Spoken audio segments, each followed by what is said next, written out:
Good evening and welcome to the Planning and Strategic Initiatives Committee meeting on October 28th, 2024.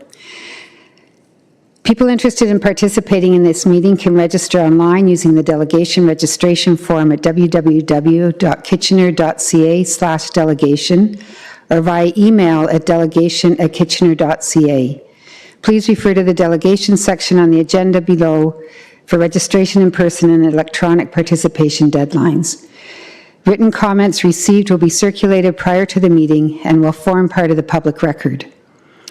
The meeting live stream and archive videos are available at www.kitchener.ca/watchnow.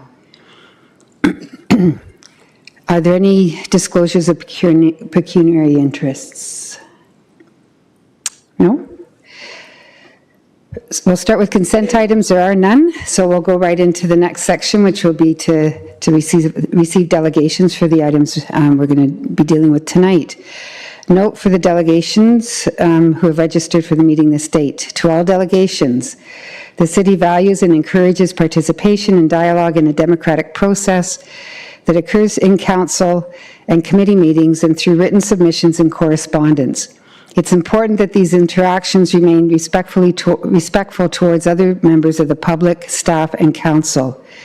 In cases where dialogue is not respectful or a delegate interrupts councillors, staff, or other delegations, makes derogatory statements about councillors, staff, or others that are disrespectful, or uses hate speech or language that is considered harmful or defamatory, the Chair may interject and take necessary actions to maintain a respectful, inclusive environment for everyone, which could involve removal from the meeting.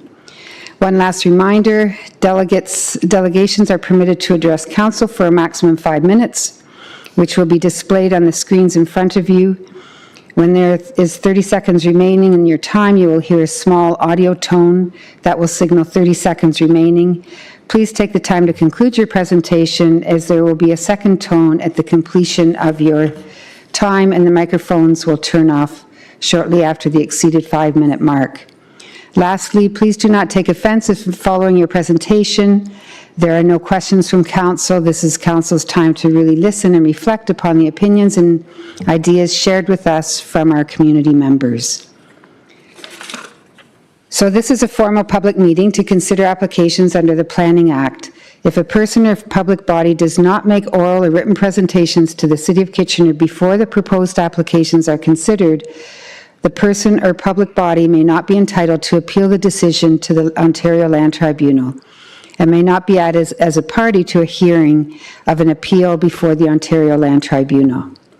So the first item we're going to look at this evening is a zoning bylaw amendment for the application ZBA 24-021-V-AP, and it's for 169 to 183 Victoria Street South, which is 2286 Ontario Limited, Legion Heights Victoria Inc., and another Ontario numbered business 2306975.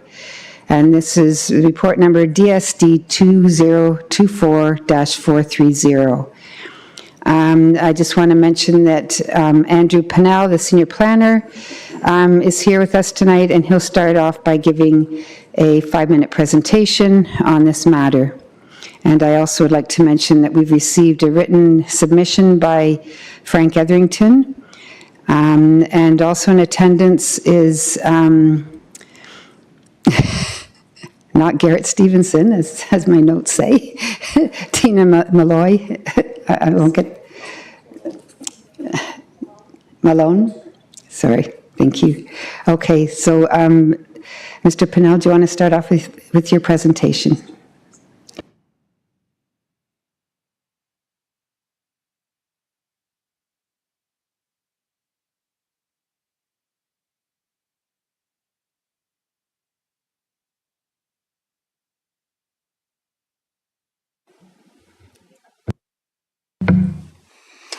Thank you, Madam Chair.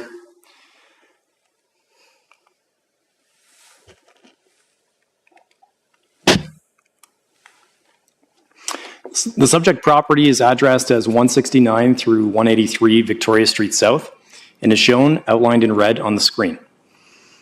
The property is located at two intersections and is bounded by Victoria Street South to the northwest, Park Street to the northeast, and Henry Street to the southwest. The property is a combination of 5 separate individual residential properties. The lands are currently used and occupied with 4 single detached dwellings and 1 fourplex. The lands immediately to the southeast are part of the Victoria Park Heritage Conservation District and are used for low-rise residential purposes. The surrounding lands comprise a mix of low and medium residential land uses as well as commercial uses. In the city's urban structure, the subject property is identified as a Protected Major Transit Station Area, or PMTSA. PMTSAs are intended to be a focus for accommodating growth through development to support existing and planned transit and rapid transit levels. The lands are designated Strategic Growth Area A in the city's official plan, as recently considered by council and approved by the region. Strategic Growth Area A is generally intended to accommodate growth and development. It is intensification. It is anticipated that the majority of development and/or redevelopment in Strategic Growth Area A will occur through infill, including missing middle housing and compatible non-residential uses.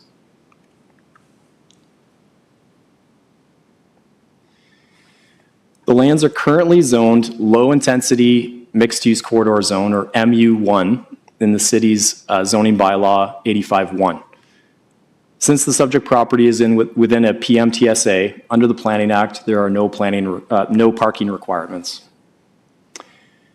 Under bylaw 85-1, the owner has made application for a zoning bylaw amendment to change the zoning from MU1 to MU2, medium-intensity mixed-use corridor zone, with a special regulation provision as well as a holding provision.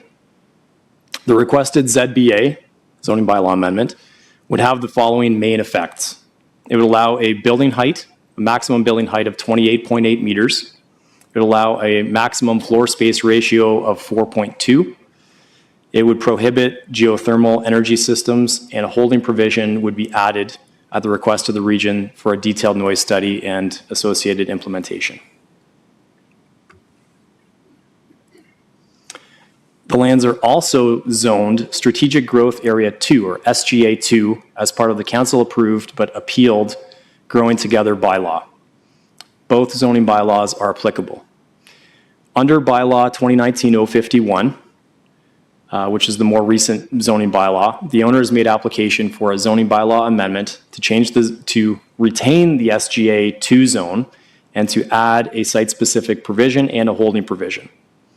The main effects of this zoning bylaw amendment are, firstly, to allow a maximum building height within 7.5 meters of an SGA 1 zone, or a low-rise residential zone, to be 28.8 meters.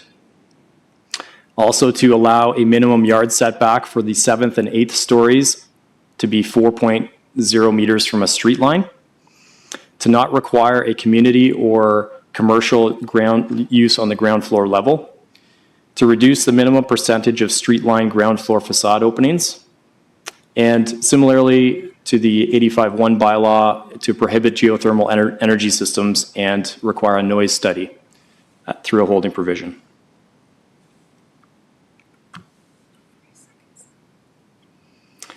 The requested ZBA application would facilitate the proposed development concept, which consists of a mid-rise residential apartment building.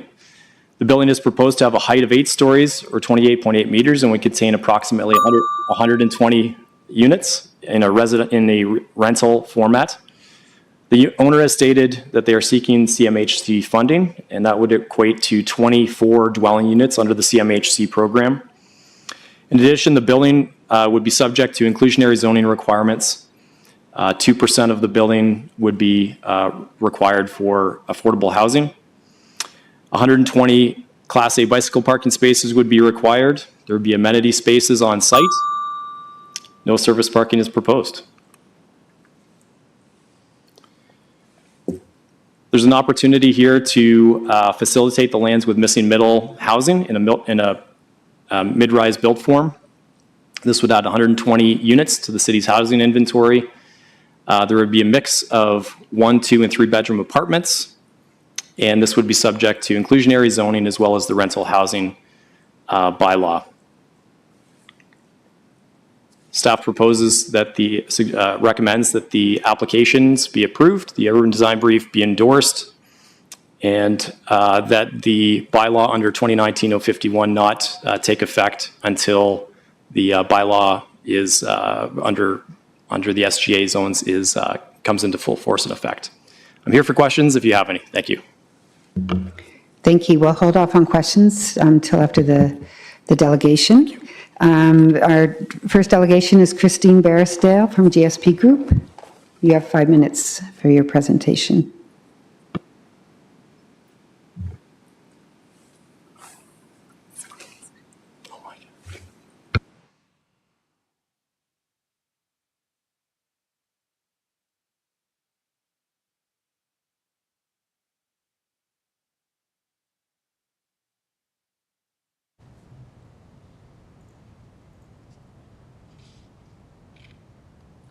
Good evening. My name is Kristen Barrisdale from GSP Group, and we are the agents acting on behalf of the property owner. What you see on the screen in front of you is the two-dimensional version of the proposed development. As Mr. Pannell touched on, it includes an 8-story apartment building with approximately 120 residential dwelling units. Of those, 20% are to be set aside as affordable housing. As Mr. Pannell touched on, the proposed development is seeking CMHC funding, which requires a set-aside rate of 20% for affordable housing. 53 parking spaces provided on site, all of them underground. There is no surface parking, and 120 bike parking spaces. The initial concept included 1 and 2 bedroom units. However, through discussions with the city as well as part of public consultation, there was a request to consider the inclusion of 3-bedroom units, and the owner has committed to, as part of the detailed site plan process, provide 3 to 5 3-bedroom units on the site. That will provide for a slight change in the unit count and obviously a slight change in the number of affordable housing units, but we agree that that's something that's beneficial to the community. I'm going to spend most of my presentation speaking to, I believe, what are probably the 2 significant changes or the 2 significant requests being considered by Council tonight that relate to the new Strategic Growth Area Zone and the Growing Together initiative. Firstly is the maximum building height within 15 meters of a low-rise residential use. The current bylaw permits or requires a maximum building height of 20 meters, whereas we are proposing 28.8 meters adjacent to the low-rise residential uses. And you can see a line on this development concept that essentially dictates or depicts that 20-meter setback. So if we were to include that setback, it would essentially cut the building in half. The proposed changes to the height are intended to reflect the small shape and depth of the lots along Victoria Street. We had made submissions as part of the Growing Together initiative on behalf of this property owner, indicating that we did have some concerns with this provision of the new bylaw. We had some pre-submission discussions with the city, and as part of that process, we had agreed that we would deal with these requested changes on a site-specific basis. The next major change, as Mr. Pannell touched on, was seeking relief from the provision that requires ground for commercial or community uses along the street facade. As you'll see on this development, the area in white is all of the area that's devoted to the operations of the building. The area in blue are those residential units. You can see we've got them fronting along Victoria Street. And then there is a small ground floor amenity space for residents. The site is quite constrained from a size perspective and to accommodate everything on site. That was one of the reasons why the commercial and community space wasn't provided. In addition, you'll see that the loading for the site is provided at the rear of the property, making it quite difficult for deliveries to get to the commercial or community units along the front. In addition, there's quite a significant grade change along Victoria Street. You can see it on your screen as you move from left to right. There's a dip that comes down and makes it quite difficult to provide for commercial units as part of the ground floor. We are providing residential units along the ground floor, which we believe is trying to meet the objective of the cities with regards to animation along that streetscape. What you see here is a perspective of the proposed development. You'll see on the ground floor there is a small community or common element area, outside common element area for residents that will be provided off the internal common amenity space. This is a perspective of Victoria Street and Henry Street. In addition, you can see a really small pergola on the top of the building. There is also rooftop amenity space that is to be provided as part of the proposed development. This is a perspective of the rear of the building. If you were positioned on Henry Street, you can see the slight building step back that happens on the 4th floor, the use of different building materials, and on the ground floor here you can see the loading or delivery driveway located at the rear of the building. And then finally, this is a perspective from Park Street, as if you were coming up to Park to Victoria. You can see the access to the underground parking facility behind the building. And again, you can see that small building step back on the 4th floor. That concludes my presentation for this evening, and I'd be happy to answer any questions you may have. Okay, are there any questions? Councillor Davey? Thank you. Just one. Was this at 8 stories? Is this the height that the developer originally came in with, or was there negotiation with staff at this point? Oh, through you, Madam Chair, it was the original height that we came in as part of the pre-submission consultation with. Okay, perfect. Thank you. Councillor Ioannidis? Yeah, thank you, Vice Chair Chapman, and thanks, Ms. Barsdale, for coming in. I guess my question is, what's the rationale for having the parking come from Park Street and not from Henry Street? Through you, Madam Chair, it had to do with the grading on the site and the ease of access into that parking facility. So as I indicated, as you come down Park Street, there tends to be a low spot closer to Park. So that provided itself kind of as the ideal location to provide for the underground parking. Okay, thank you. Any other questions? Okay, I have a couple. Was there a heritage study done? I know it's not required for this property, but I understand there was one, an HIA. Yes, there was one that was done. It was considered by Heritage Committee. There were a few recommendations from that with regards to some of the building design components, which we've included in the updated urban design brief that's before you this evening. And can this report be shared with council before the council meeting later this month? I would defer to Mr. Pennell on this, but I believe it's on the city's website as part of the application information available to the public. Right, but it didn't come in our package, right, as an attachment? Madam Chair, so it's not attached to the package. We typically don't attach the HIA or the Heritage Impact Assessment as part of a zoning bylaw amendment, but it did go to Heritage Kitchener, so it would be included on the website through that. And it's also included on the story map or the planning applications webpage. So it can be accessed by any member of the public through that website. Okay, thank you. I also had a question about the seeking funding from CMHC. What if that funding doesn't come through? That's a great question. The owner continues to be in consultation with CMHC. We are aggressively trying to work towards getting the appropriate permissions in place. They would ideally like to start construction next spring. We have recently submitted a pre-submission request to the city with regards to the site plan application so that we can try to meet some of CMHC's timelines and deadlines with regards to that funding in order to make sure that the development can be built as quickly as possible. Okay.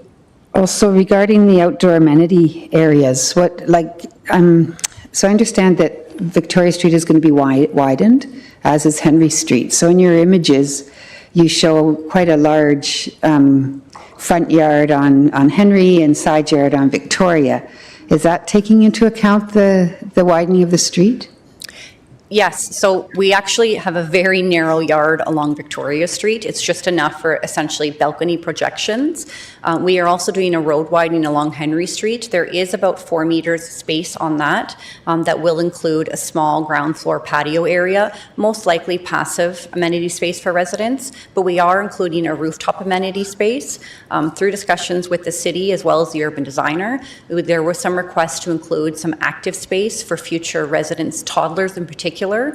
So while structurally and the size of the terrace is not big enough to support that, we have committed to provide outdoor activity areas, sensory types of equipment for children to use, learning equipment on a portion of that patio area. The balance of the terrace will be passive congregating area, gathering areas, meeting areas.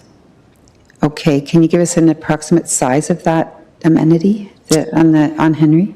I think the rooftop amenity was about 800 square feet, if I've got that right, and my apologies, I don't have the statistics, and we've committed to providing about half of that as that active kind of toddler space. But I'm talking about the ground level one.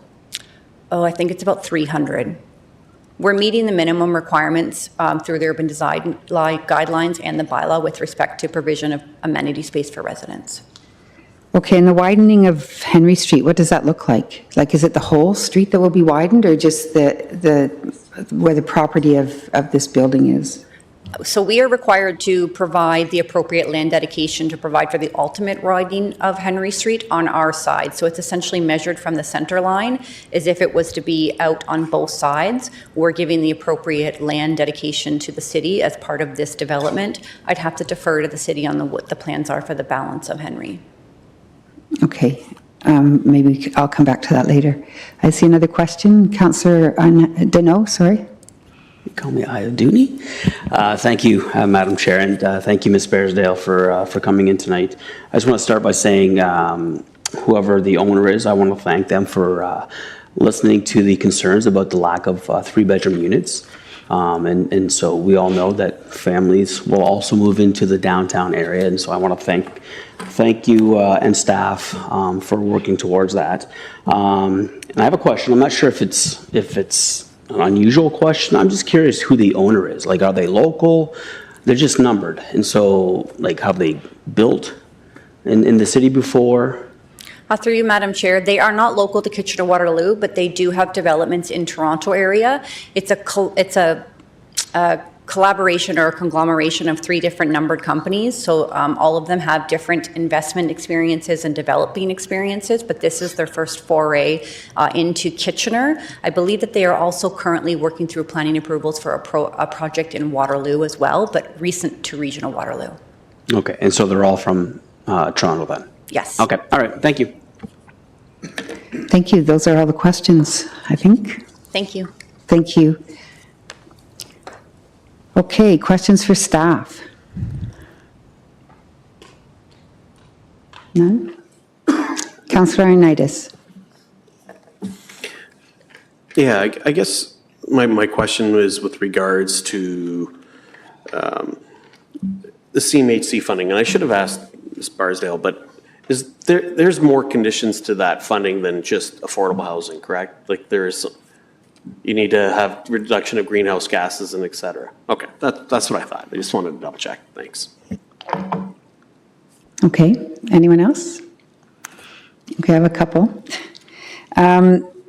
So in this area, if I'm not mistaken, and you can do the math and maybe correct this, but I calculate that there are approximately 2,614 new units from the glove box to the end of this property. What guarantee do we have? Already that intersection at Park and Victoria is very congested. There are concerns with the traffic going through the park, along Park Street and down Jubilee. And of these 2,614 units, that doesn't include the traffic that will come out of the Bram Yards once that gets developed, and it doesn't include, the traffic that we see there today doesn't include the Victoria and Park Street development, or the one that's over by Walter Street, or this one, or the one that's between the Victoria Park development and the glove box. So there are still thousands of units and thousands of vehicles that will be at that corner. So is there a comprehensive analysis, not just of traffic, but of just, you know, what we want to actually see rather than going building by building and, you know, passing each one as it comes across the table, but sort of a better understanding of what we actually want in this area? Can I have a point of order? Yeah. So, I haven't done this before, but you live in this area, Yeah. right? So is there a conflict of interest? No. There's not? No. Okay, can I have a second opinion by somebody? I don't know, I'm just saying, No, because you I live. live far enough away from it that it's not a conflict. I mean, I have declared a conflict when it has been a conflict. In this case, it's not, but thanks for asking.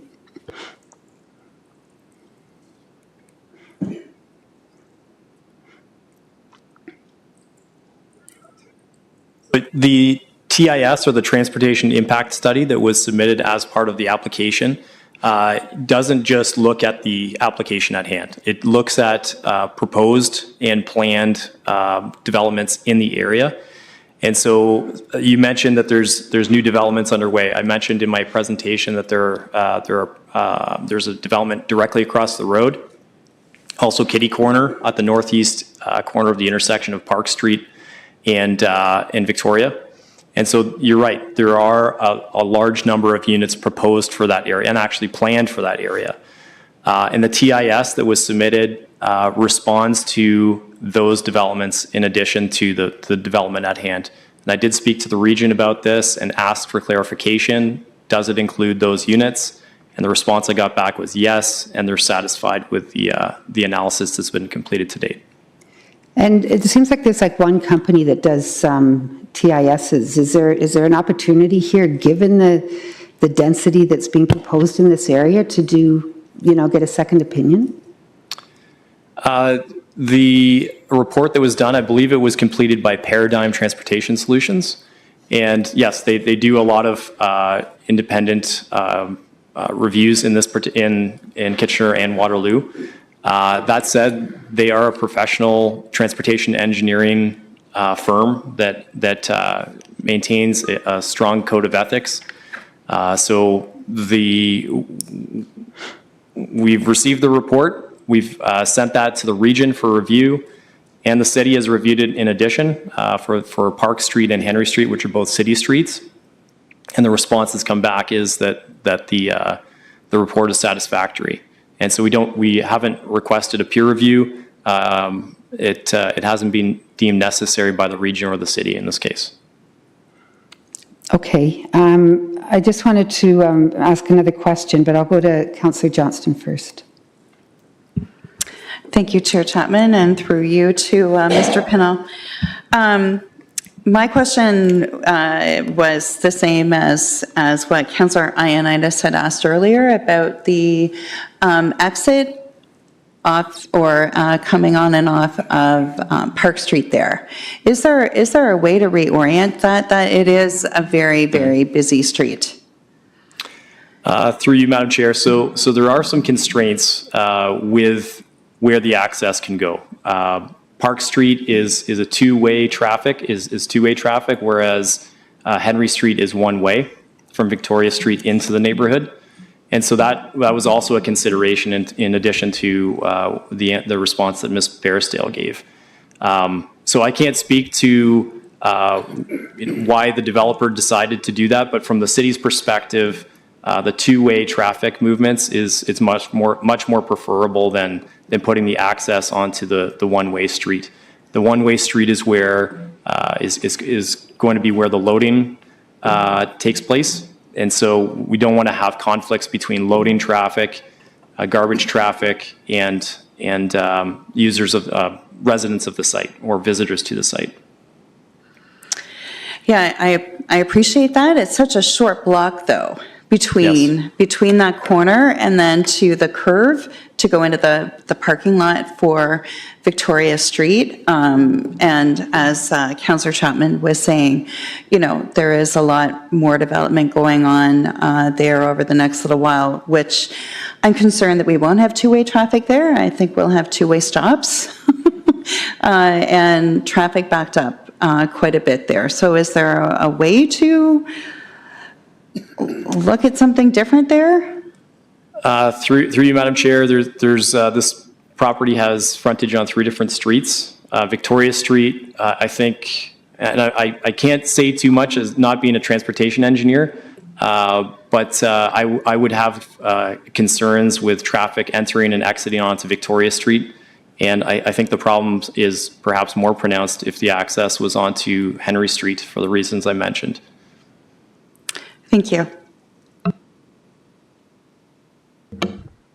Okay, I just had one last comment or question. On page 16 of the report, it says that the subject proposal represents one of the first privately initiated ZBAs to request site-specific zoning regulations. I take it this is in relation to Growing Together. Is this correct? That's correct. So we have a Growing Together new zoning bylaw for this area that's really just hot off the press. And we have, that's not yet approved because it's before the OLT. And already we're talking about making amendments. I mean, you know, when you think of all the hours and staff time and taxpayer dollars that went into doing this Growing Together exercise, and it seems to me that we should be sticking to the rules, right? Rather than at this early stage already saying, yeah, well, we didn't really quite mean that. Let's try this instead. We're willing to work with you on that.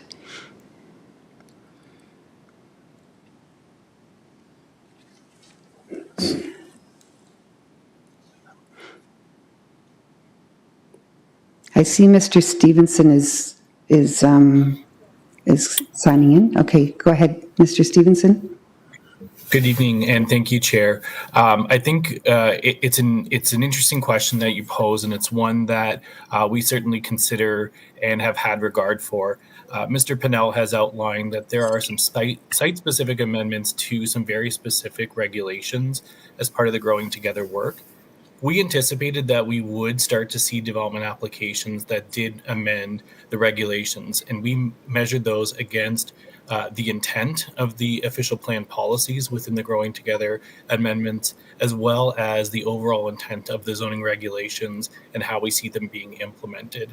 Growing Together was a broad application of policies and zoning regulations across a large geography.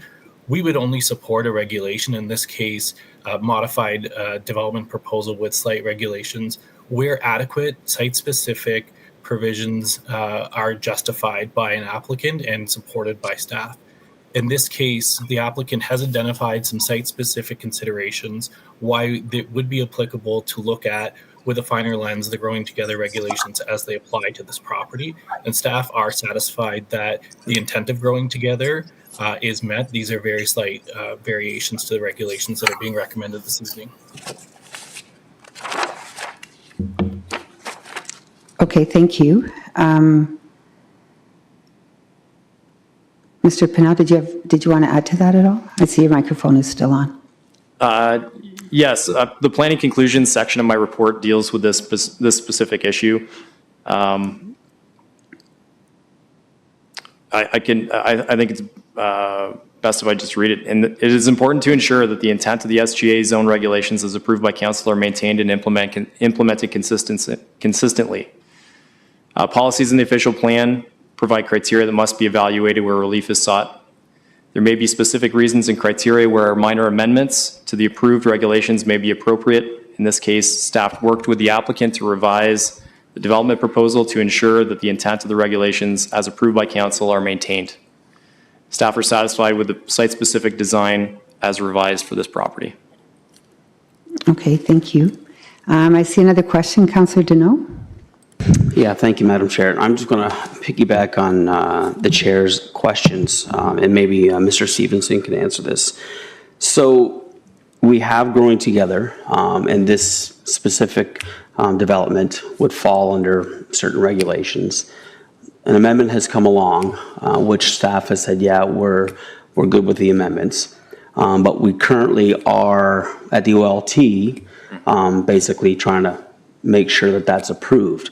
Do we run a risk if we approve this as with the amendments that any other development that comes in after this fact, if the OLT says, yeah, go ahead, do we run the risk of past practice where a new development comes forward, staff don't like it, but they can go back on that, well, you've already allowed one to do it, why can't you allow me to do it? Like, do we run that risk? Yeah, through you, Madam Chair, so we've made it very clear through the report, the consideration of the site-specific application should not be considered as a precedent for other applications within strategic growth areas. All applications must be reviewed and considered for their own merit and in general compliance with the regulations of the zoning bylaw and intent of the official plan.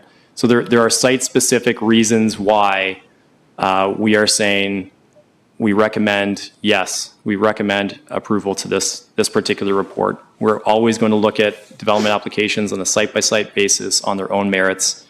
And this is one where staff felt, despite the fact that the SGA zoning is not even in full force and in effect yet, this is one area where we thought it was justified. And there is no risk. There could be a risk going forward, though, because if somebody appeals a development, they could say, again, past practice, you've allowed this once, why won't you allow it to me? Like, there's always a risk. Nothing's a guarantee, right? So I'll leave it on that comment. Yeah, the staff would see this as a mitigated risk. Okay, thank you. Just one last question about the Heritage District. When I think of other developments around the different heritage districts, there's always a road that separates the heritage homes themselves and the development. You can think of even up on David Street with the, I think it's called Otis or something, the Vive development. There's David Street that separates it from the park, or there's always a street that kind of separates it. Here we've got a development right next door to a heritage district home, which, seems a bit of again, problematic. I wonder if you could speak to that. Yes, Madam Chair. So this section of the SGA zones runs right up next to the Victoria Park Heritage Conservation District. It's a matter of balancing the provincial directive for intensification within protected major transit station areas and also protecting the heritage interests. So it's a very thin veneer of intensification area that we're working with. It is a balance, and staff feel that we've looked at the issues, we looked at the height, we've looked at the urban design interface between the heritage district and the proposed development, and found that the interface is appropriate, especially given the constraints that we're working with. Okay. Any other questions or comments to staff? No? Can I get a mover? Councillor Davey? And all those in favor? Okay, thank you. So be it resolved that zoning bylaw amendment application ZBA 24021 VAP requesting to amend zoning bylaw 51-1 for 10000002286 Ontario Limited, Legions Heights Victoria Inc., and 2306975 Ontario Inc. be approved in the form shown in the proposed bylaw and map number 1 attached to report DSD 2024-430 as attachment A, and that zoning bylaw amendment application ZBA 24021 VAP requesting to amend zoning bylaw 2019051 for the same companies as attached, and that the proposed bylaw to amend zoning bylaw 2019-051 as amended by bylaw 24065 shall have no force and effect until bylaw 2024-065 going together PMSTAs is in full force and effect, and further that the urban design brief prepared by GSP Group Inc. dated October 2024 attached as attachment C to report DSD 2024-430 be endorsed, and that staff be directed to implement the urban design brief through a future site plan approval process, and at the discretion of the city's Director of Development and Housing Approvals, significant changes to the urban design brief will be to the satisfaction of council. So I guess now I should say all those in favor? Yeah, I know we already did that, but I guess that was the wrong order. Thank you. Okay. Next, we have zoning bylaw amendment application, ZBA 24-22 KES for 864-876 King Street West, King and Pine and Kitchener. Report DSD 2024-067. And we have Senior Planner Eric Schneider here, who will give a 5-minute presentation. Thank you. Good evening, Chair and members of Council. My name is Eric Schneider, and I'm a Senior Planner at the City. I'm here tonight to make a recommendation for approval of a zoning bylaw amendment to facilitate the construction of a high-rise rental building. First, I will discuss the site context. The site is municipally addressed as 864 to 876 King Street West and is located on the northeast corner of King Street West and Pine Street. This section of King Street is a regional road. The ION LRT runs center line on King Street West, and the subject lands are located directly across from the Grand River Hospital station stop. The site has a lot width of 61 meters and is irregular in shape. The site is approximately 0.63 hectares in area. To the north, the lands abut the sports field, Mackenzie King Field, for Kitchener Collegiate Institute, owned by the Waterloo Region District School Board. Across Pine Street, a 25-story mixed-use tower is currently under construction. The subject lands are currently zoned in both Zoning Bylaw 85-1 and as part of the Growing Together West within Zoning Bylaw 2019-051. In Bylaw 85-1, the lands are zoned High-Intensity Mixed-Use Corridor Zone, MU3. On the next slide, in Zoning Bylaw 2019-051, the subject lands are zoned High-Rise Strategic Growth 4 Zone, SGA 4. The next slide, I will discuss the proposed concept. The applicant is proposing to construct a 45-story tower in the back corner of the subject lands, leaving room for a future Phase 2 of development wrapping the corner of King and Pine. The building would contain 456 residential dwelling units and 272 parking spaces, within 2 underground levels and 7 above-grade levels of structured parking within the building base, also called the podium. On the next slide, I want to highlight some changes that were made to the concept through a review of the application. The original concept is shown on the left and is located closer to the north, east, and south property lines. The revised concept is shown on the right and features greater compliance with the city's recently approved physical separation requirements as part of the Growing Together West zoning bylaw. In staff's opinion, the revised concept presents an improved design that will help with privacy impacts, overlook concerns, and preserve development potential for abutting SGA 4 zone lands to the east and south. On the next slide, I will speak about the current opportunity with this application. First, the opportunity to create 456 purpose-built rental units within a protected major transit station area, to provide an opportunity for infill intensification on underutilized lands, and to contribute to a mix and diversity of housing by adding multiple dwelling units for rental. Moving now to the next slide, I will summarize the details of the zoning bylaw amendment request. To permit site-specific development standards within both in-effect zoning bylaws for yard setbacks, physical separation, building base height, and priority street regulations. And to establish a new holding provision that would require the applicant to provide the Region of Waterloo with notice from the Ministry of Environment that a record of site condition has been completed on the lands. In summary, the proposed application represents good planning principles and is consistent with provincial, regional, and the city's planning policies. Thank you. Thank you. So we have 2 delegates. We've got first Pierre Chauvin and Stephen Litt, who's going to, I guess, be here virtually. You have 5 minutes to make your presentation.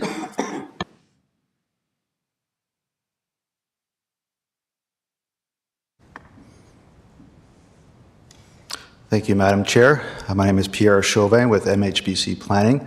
Unfortunately, Mr. Litt can't attend this evening. He's fallen ill. I won't say what the illness is, but suffice it to say that we had to go through a 2.5-year lockdown because of it. So unfortunately, he's not here with us, but I will be speaking on his behalf. I just want to take this opportunity to thank your city staff. We have, as a staff report did indicate, there have been a lot of discussions on this particular applications, and I think a lot puts that on, that doesn't make it justice. We've had a lot of pointed discussions over the past few months, and I think we've come to a great compromise with this particular development. And as Mr. Snyder noted, we hope that this is just step 1 in a subsequent 3-phased development for this site. I just have a few slides. I won't spend too much time because Mr. Snyder did an excellent job summarizing the application. I will say, though, we are here in full support of the staff recommendation. As Mr. Snyder noted, we are in King Street, right on the corner of King and Pine. As you can see with this area, within an 800-meter radius, which is the outer circle, on King Street is well served by transit, not only transit, but also a variety of commercial employment and as well as institutional and recreational uses. Some of those include, as you know, the Grand River Hospital, which is right across the road. We are literally on the doorstep of the Ion transit stop. We have a number of other uses, such as the Catalyst Center within walking distance, even Belmont Village, believe it or not, within a 10-minute walk, as well as a number of other amenity areas and institutional uses, King Edward School, and as well as the Collegiate High School on King Street. In terms of the proposed development, it is, I think the staff report, this says 44, staff report says it's 45 stories. That's related to the 7-story podium, not 6 as indicated on here. And that's really just an interpretation, or because of the parking deck and the ramps within the parking deck has created that 7th story. And so that first entrance lobby acts as an open lobby, as a 2-story level lobby. There's a large indoor private amenity space, as well as a rooftop amenity on top of the podium. In terms of parking, I think Eric mentioned there's over 270 parking spaces, even though within this area of the SGA zoning and even this major transit station area, no parking is required. Having said that, we are providing a ratio of about 0.6 spaces per unit. There will also be, in addition to that, other modes of transportation encouraged through indoor secure bicycle parking and other forms of TDM measures that we'll be incorporating through the development. As you heard, we got direct access to the LRT, and as I said, we're within walking distance to a lot of different amenities, and this really just contributes to that complete community that we're within. These are just some renderings. As you can see, that middle image is probably the best image. You can see King in the foreground, Pine on the left-hand side. And the green space is representative of those future phases that are yet to come. We've designed the podium to allow for that parking podium to be expanded. So effectively, that parking podium will expand to the corner of King. That will be wrapped by units eventually, and creating it won't be parking at the corner. It will be wrapped and articulated in all those good urban design features. So that'll be subject to another application, site plan application, and likely another application before you. But today we are just dealing with this particular phase in order to take off, we don't want to bite off more than we can chew at this point in time.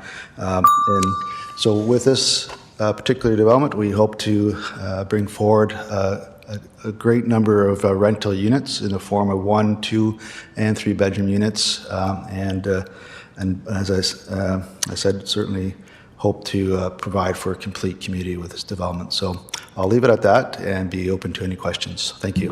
Okay, thank you. We do have a couple questions. Councillor Michaud? Thank you, Mr. Chauvin. I just noticed in your presentation it said 1 and 2 bedrooms, and you said 3 bedrooms. So are there 3-bedroom units in this building? Yes, through you, Madam Chair, we're looking at trying to provide 3 bedrooms on, particularly on those corner units. And so that's something we'll look into more detail at site plan because it comes down to the sort of internal demising walls of those units. So it's something we're looking at. There are some certain benefits from a development charge perspective to look at 3-bedroom units. There's some incentives there. So from a developer's perspective, it does make sense. Well, it's good you're getting ahead of council's questions because we've been asking that a lot lately when they come through. How many square feet is a 2-bedroom? I just want to get a sense of the size. That's a great question. I don't know offhand what they are. Okay, thank you. Thank you. Next, we have Councillor Johnston. Thank you, Chair Chapman, and thank you, Mr. Chauvin, for coming in. My question is around some amenities for our four-legged friends. I know people that live here will probably have dogs, and so I'm wondering if there's anything kind of set aside for them. Yeah, through you, Madam Chair, that's another good question. Something that we'll have to look into at site plan. There is amenity space. Granted, it's amenity for people, not necessarily for the four-legged friends. Something we'll have to look into.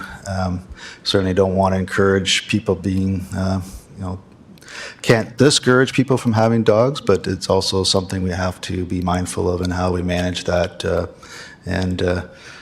There's enough amenity space in the area. We hope that they can certainly go and use those spaces to walk their dogs. But certainly we'll have to look into it in further detail, I guess is what I'm saying. Yeah, I appreciate you looking into that because I think that a lot of people do have dogs, and making plans for that ahead of time makes it easier than trying to deal with it sometimes afterwards. So as a great neighborhood, totally agree, and thank you so much. Thank you. Thank you. Councillor Stretch. Thank you. Yeah, so I was just going to follow up to, in the report, it doesn't have any 3 bedrooms listed, but you are working on it. So Yes. will they be included or unknown? If it's not in this particular phase, definitely in the second and third phases of development, we'll be looking at that for sure. The corner units lend themselves better for that in terms of how the units can be broken up. So through the detailed design through the site plan, we'll be looking at those opportunities to provide those 3-bedroom units. So that's all I can say at this point. Great. I think that would be great. The neighborhood recently has seen lots of new families in the area. It is a great neighborhood, and I imagine people would much prefer to walk not just on King Street around, but head into the neighborhood beside and behind. And hearing from many of those neighbors that live in that area and have lived in that area, there's lots of concerns over traffic and the amount of construction traffic they have already seen with the tower right next to them, as well as traffic once there are 456 units with deliveries, with Ubers, with the amount of traffic this neighborhood is going to see. So I want to just generally ask you what are you and your team doing to work with the neighborhood to avoid some of these potential problems? Through you, Madam Chair, well, just to clarify, there are over 450 units, but there's half of that in parking spaces. So the parking spaces is what's driving the traffic, not the number of units. So what we're talking about is roughly 270 vehicles, perhaps, on the street. The direction certainly, as you know, by not only the province, but also the city, is to reduce the amount of parking across the board, particularly within these PM2Cs, where we're literally on the doorstep of a ion transit stop. So the intention is to encourage the use of other modes of transportation and discourage the use of vehicles. We're not discounting the use that people will still have vehicles. That's why we're providing them. But it's far less amount than what would be anticipated if we had 1.5 spaces per unit. That would be like over 600 parking spaces, 600 vehicles. So that's not what we're trying to do. We're trying to reduce the mode of transportation, or change the mode of transportation and reduce the number of vehicles to reduce the impact on our infrastructure. Having said all of that, we've also completed our own traffic study. It's included, it's over-assumed sort of the background growth in its assumptions. And based on that, it is concluded, the site functions on its own. That study will also have to get updated once the next phases go through, and then get reassessed. The question about Uber drop-offs and whatnot, excellent question. Happens all the time. There's always a back-of-house type of scenario. We have that off of Pine. There will be a place to pull off the public roads to do that. So that's been accounted for in the design. Okay, thank you. I have another minute. So talking about some specific streets in the area, is the potential with this build to widen some of the areas or elongate some of the roads surrounding the building?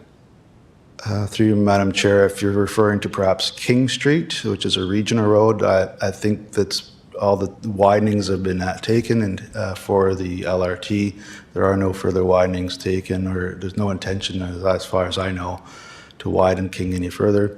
All the other roads, Pine and in the area, they're local streets, city streets. I'm not aware of any particular widenings proposed by the city.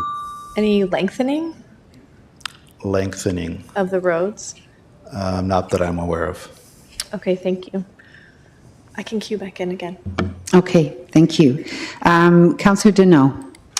Thank you, Chair Chapman, and thank you, Mr. Chauvin, for coming out tonight. My question is, when is the anticipated groundbreaking for this one development, and for the whole area? Like, when is the anticipated completion date? Thank you, through you, Madam Chair. Because this is financed through CMHC, we want to get going right away. And if all the stars were aligned, we would love to be breaking ground before the end of this year, this calendar year. So we're very anxious to move this forward. We have some site plan matters we need to get on with as soon as this is done, and we will be doing that to allow us to at least get some shoring permits and get going on the construction. We are very close to finishing up the record of site condition that's there. So we are in a very good position to be able to do that. As for the next phases, as soon as this phase is done, we'll be starting on the design. And the detailed design is going to be, I'm sure, more discussions with your staff on that in that regard before we get there. But we want to get going ASAP. Okay, perfect. And I will echo what Councillor Johnson said about dog spaces.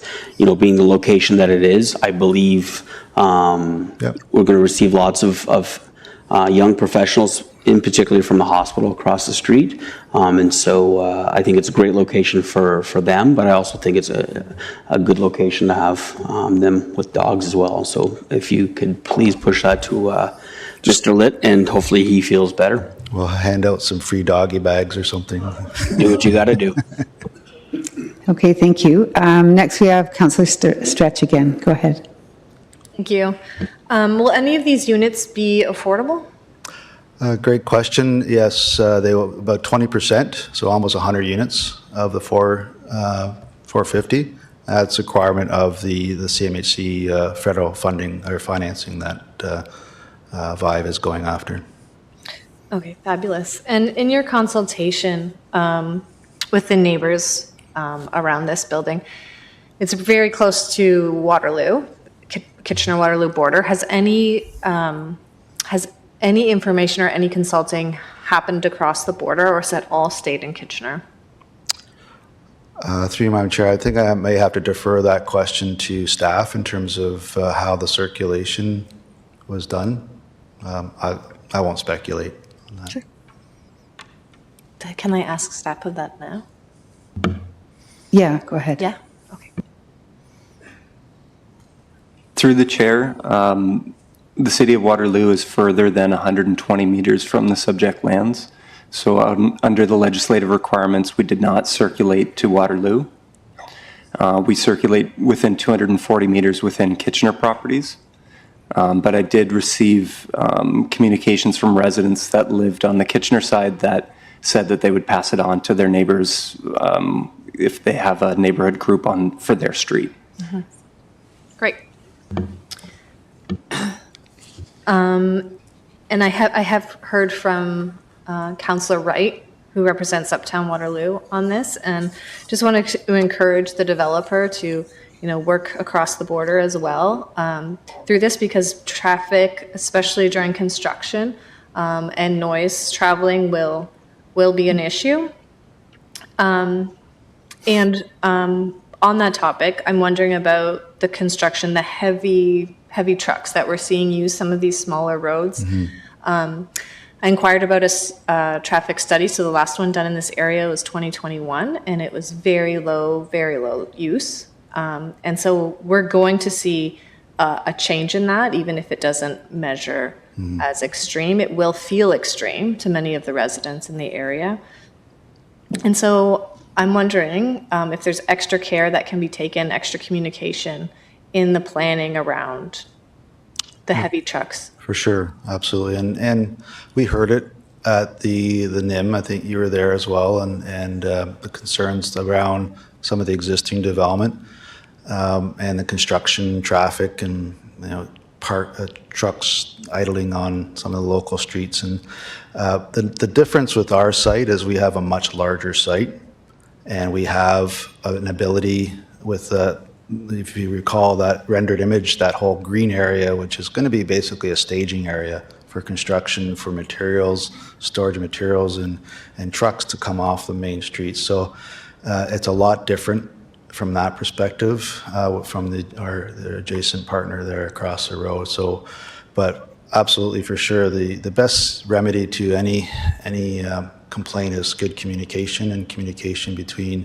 ourselves and the residents, and ensuring that if there are issues or complaints, it comes directly to the project supervisor and directly to VIVE, so that action can be taken right away. The last thing we want is certainly residents to be complaining, and you don't want that either, and so we want to make sure it's done properly. So we'll be working together with the residents as much as we can. And will the site supervisor's phone number be available to residents? That's certainly something we can talk about and work together with residents on that. Okay, and if there is storage happening on site, I imagine there will be some fencing or some temporary fencing available. So in that, can there be some extra effort made to make that a more beautiful or art-filled space in the fencing area for the neighborhood? We can consider that. That's a good comment. And I should just add that just for information, I think the demolition of that existing building will be coming down in the next couple of weeks. Thank you. Thank you. Did you have more? I'm okay right now. Okay, great. Those are all the questions. Thank you. Thank you very much. Next, we have another delegate, Peter Deeds. You have 5 minutes to make your presentation. I'm a resident on Herbert Street, have been for the last 8.5 years. So our street in particular has borne the brunt of not just the construction traffic at peaks, so one truck every 8 minutes, starting on Saturday at 6 o'clock in the morning. That was not welcome. But there's an inequity, in our neighborhood. All the construction traffic comes down Herbert Street. All the construction traffic leaves down Herbert Street. It is our street that bears the brunt, whether it's redirected traffic from the Ion construction 8.5 years ago or the Pine Street development. So it looks like we have more years of that to look forward to, unless there is a better comprehensive plan for moving construction traffic in and out of our neighborhood. Of course, King Street cannot be used. It's a regional road, so it can't use that for construction traffic. The next thing is green space allocation. I understand that there are funds that are being allocated by the developer for green space. It's laughably small. It's about $1.1 million. How is that funding going to be used? How does it benefit the residents of the neighborhood directly? And how quickly will it be used? Has any thought been given to leasing the WRDSB space at Mackenzie King Field, perhaps to offer some additional recreational space, dog space, for the families that will live there and that currently live there? I think the other issue that I'd like to talk about is height of the building. I know some of the neighbors are complaining that the height is much higher than anticipated. We already see the sun blockage from 17 stories so far constructed on Pine Street, already looking cavernous and dark earlier in the day. So those are the considerations I think that we need to make important to us. That's everything. Okay, thank you. Are there any questions? No? Thank you. Thank you for coming in. Now we'll go to questions of staff. Councillor Stretch? Yes, thank you. Mr. Schneider, can you speak to the questions around green space and the funding that has perhaps already happened or will happen, and the requirements? Absolutely. Through the chair, I received comments from our Parks department that estimated the parkland dedication amount based on the amount of units. When we received these comments from the public, I spoke to park staff about how that money is located. It does get all put into one big pot for the city. It doesn't get allocated ward by ward based on where developments are. They said that was discussed as part of the 2022 Places and Spaces report, and ultimately they decided against it because it would result in inequity, because wards that get a lot of development would get all the parkland, and other wards would have shortfalls. So the way that the parkland dedication is collected is that it's put into one large pot to be used throughout the city. Sorry, and just to follow up on the school board lands, the school board provided comments as well that they don't want to encourage use of the sports field because they have future plans for it as their football field and for use as recess. So they are asking that the developer construct a privacy fence between the site and the sports field and to not have a gate or access. So they're really trying to protect that for their school use, which they say is used quite heavily throughout the spring and the fall for recess. Thank you. And has that park dedication money been paid, or when does that happen? Through the chair, it gets deferred at the stage of application. It's collected through site plan, full site plan approval and building permit issuance. Okay, thank you. So it hasn't already been paid, it's pending upon approval. Correct.